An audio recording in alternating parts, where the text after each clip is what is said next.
అనేది చూడాల్సినటువంటి అవసరం ఉంది. ఇక్కడనేనా మనం ఇంకో దగ్గర చూసినట్టున్నాం కవితక్కది వార్త, నేనే సీఎం అనేది ఇంట్లో చూసినాం.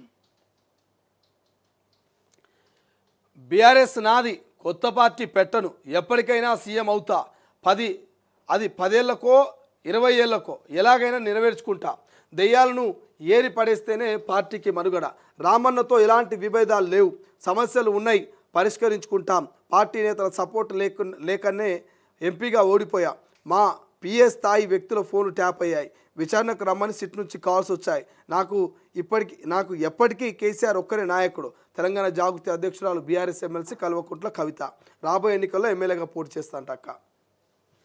రైట్.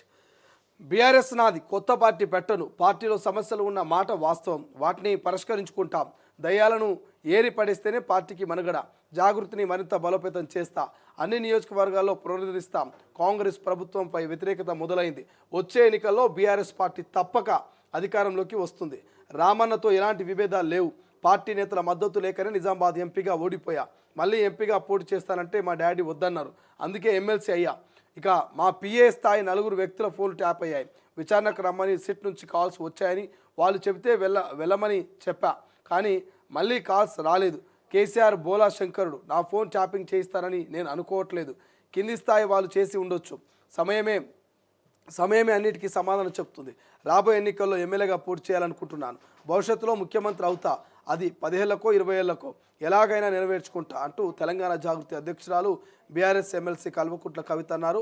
ఇటీవల ఓ మీడియా ఛానల్కి ఇచ్చిన ఇంటర్వ్యూలో ఆమె కీలక విషయాలు వెల్లడించారు. సో ఇక్కడ నేను మీకు కొత్తగా చెప్పాల్సిన అవసరం లేదు, ఇక్కడ చూస్తూ ఉన్నారు మీరు, మొత్తం నేను మీకు ఎక్స్ప్లెయిన్ చేసే ప్రయత్నం చేస్తే ఇప్పుడు మొత్తం చదివి చూపించిన. ఏమంటుంది అక్క, నేను కొత్త పార్టీ పెట్టా, బీఆర్ఎస్ పార్టీయే నా పార్టీ, మా పార్టీలో కొన్ని గొడవలు ఉన్నాయి వాస్తవం అని ఒప్పుకుంటున్నది, రామన్నతో నాకే గొడవ లేదు, రామన్న అంటే ఎవరు, కేటీఆర్ గారితో ఏ గొడవ లేదని చెప్తుంది కవితమ్మ.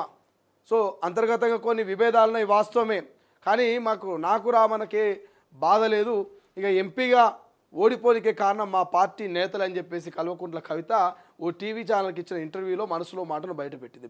పెడితే ఏమన్నది, పక్కా సీఎం అయితే అంటుంది అక్క, పక్కా సీఎం అవుతా అంటుంది అక్క, అది 10 ఏళ్ళలో 15 ఏళ్ళలో 20 ఏళ్ళలో పక్కన పెట్టాడు, కానీ సీఎం అవుట్ మాత్రం పక్కా అంటుంది అక్క.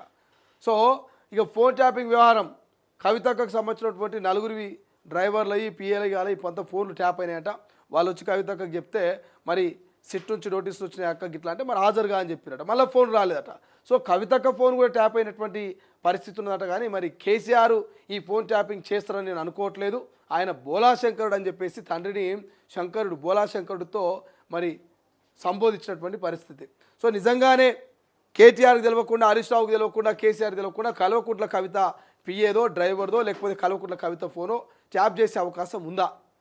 ఫస్ట్ ఆఫ్ ఆల్ ఒక మాజీ ముఖ్యమంత్రి బిడ్డ ఫోన్ ట్యాప్ చేసే ధైర్యం ఏ పోలీస్ ఆఫీసర్ అయినా చేస్తారా? తెలంగాణ ప్రజలు ఇది మీకు ఒక్కసారి ఆలోచన చేయండి, ఇది మీకు ఏమన్నా కరెక్ట్ అనిపిస్తున్నది అంటే నిజంగానే కల్వకుంట్ల కవితమ్మ ఫోను కేసీఆర్ కేటీఆర్ హరీష్ రావు చేయించకుండా ఉండరంటరా, వాళ్ళు కాదనకుండా అధికారులు చేసే ధైర్యం ఉందంటరా? ఒకసారి మీరే ఆలోచన చేసుకోరు.